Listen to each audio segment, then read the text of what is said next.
The decision in front of Nigeria to stave off a crisis boils down to two choices. One is a complete revolution, and I'm talking about a revolution against the cabal, against the establishment, senators, governors, and private partners who have inherited Nigeria's promise. The entire group of them. It's either Nigeria has a revolution in which the entire collective is kicked out with a declaration for them to relinquish all their assets, all their land, all their businesses, and leave Nigeria on self-exile.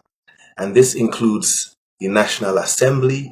This includes all the cabal, north, south, east, west, who have been partakers directly and indirectly in looting Nigeria's promise. These are the people the youth are against. These are the people that are behind the current wave of discontent, frustration, and ethnic fractionation and anger in Nigeria. So it's either a complete revolution gets rid of the entire establishment, Nigeria PLC and all its partners, or the second choice Nigeria has to make, and make urgently, is the restoration of true federalism, dividing Nigeria into regions, and then these regions can decide how they deal with their cabal within their territory and how they restore hope and opportunity. The message people like Nnamdi Kanu are selling is quite straightforward.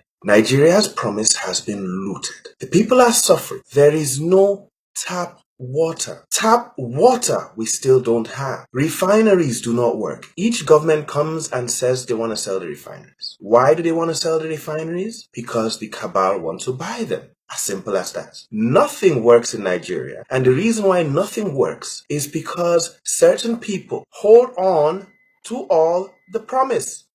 They hold on to all the endowment of the country. And these people, because they ride in bulletproof vehicles and fly in private jets, they do not care about the level of road infrastructure. They do not care about police security. So these people continue to hold the promise of Nigeria. And this is all Mohammed Yusuf sold. This is all Nnamdi Kanu has to sell. This is all he is selling. And he is a hero in the South right now due to the promise of emancipation of at least his sector of the country from these jackals, from the vulture cabal, from Nigeria PLC. And the agitation of the youth is not going anywhere. As a free people, we can afford to make life better for our people.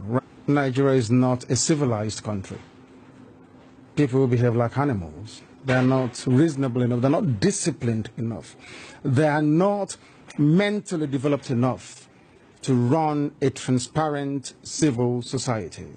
For them, they have a feudal mindset where you have the ruling class and, a multitude of poverty-stricken people who never utters any word in rebellion or to even ask questions about their plight. That is one thing we are determined to challenge. Didn't you go through the roads and see how horrible they are? Didn't you see how unkempt everywhere is? How filthy and dirty everywhere is? That is the product of a Nigerian system that is uniquely backwards, even by the very third world standards of Black Africa. That's the fact, and people must face up to it. How come you hear about all those uprisings in the north where southern Christians are being slaughtered and nothing gets done about it? Are you telling me that that is normal? People are in the north out of a dire need, necessity more or less, to try and survive. Because here, the entire production process has been emasculated by people and policies that are geared towards ensuring that our people exist in perpetual state of poverty. And that is unacceptable to us. What we're asking the world to recognize is that we want to live in peace, not in pieces. And this is a similar desire shared by Ojukwu and my very self. There is no reason for us to continue to carry last. The first few years of independence were not too bad, but there were a lot of unfulfilled ambitions of the Nigerians, because In those days, we thought that once you got independence, you were free and everything worked, and you joined the higher league of nations internationally discussing what went on. In fact, to Nigerians it looked as though, and indeed they tended to show, that independence in itself was the achievement. Now Nigeria was free, us were a member of the world. Instead of looking upon it as the beginning of our journey to nationhood. The youth are suffering. The youth are frustrated. There is no promise for the youth. The youth are not involved in government, and corruption continues to permeate all arms of government till date. Several months after, Babachir grass cutter is being covered by the Nigerian government. That's the Buhari Osinbajo government. 43 million stash in Ikoyi is being covered by the Nigerian government. And this is the same government that massacres the youth when they protest on the streets of Kaduna or protest in Onitsha. I'm talking about kills them. They are no longer alive. No apology. They've been secretly buried, as we see in media reports in Zaria. The youth have been secretly buried, as we see in reports in Onitsha. This is what they do to the youth who protest their agitations. But when you have corrupt cabal, the protected cabal who this revolution is all about, is a war against these cabal. When these cabal loot the promise, when they loot from IDPs, victims of Boko Haram, when they loot millions of dollars meant for Nigeria's future, when they loot millions of dollars meant for Nigeria's upkeep, this government shields them. Months and years later, Halliburton scandal, Atiku Abubakar shielded. Halliburton scandal, Obasanjo shielded. This is the crux of the problem.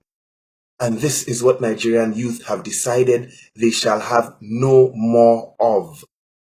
The cabal are afraid. They see it coming. Babangida has called for restoration of regionalism. All groups, politicians are beginning to join us in calling for it, because that is one of the only options Nigeria has on the table. It's two options, and it's time people think about these options and choose which one favors them more. Either the entire establishment of corrupt politicians and cabal relinquish everything they have amassed and set out of Nigeria on self-exile, or true federalism is restored. And the premier of each region can decide how they want to advance their region and how they want to tolerate their cabal within each region, and the regions can compete with each other towards progress and fulfillment of the promise that a nation should guarantee its citizens. It's time we make a choice. If we do not make a choice, the final option might not be so tasty. This is Dr. Perry Bremer. Follow the revolution. Join me on advancednigerian.com. Follow me on Twitter @EveryNigerian.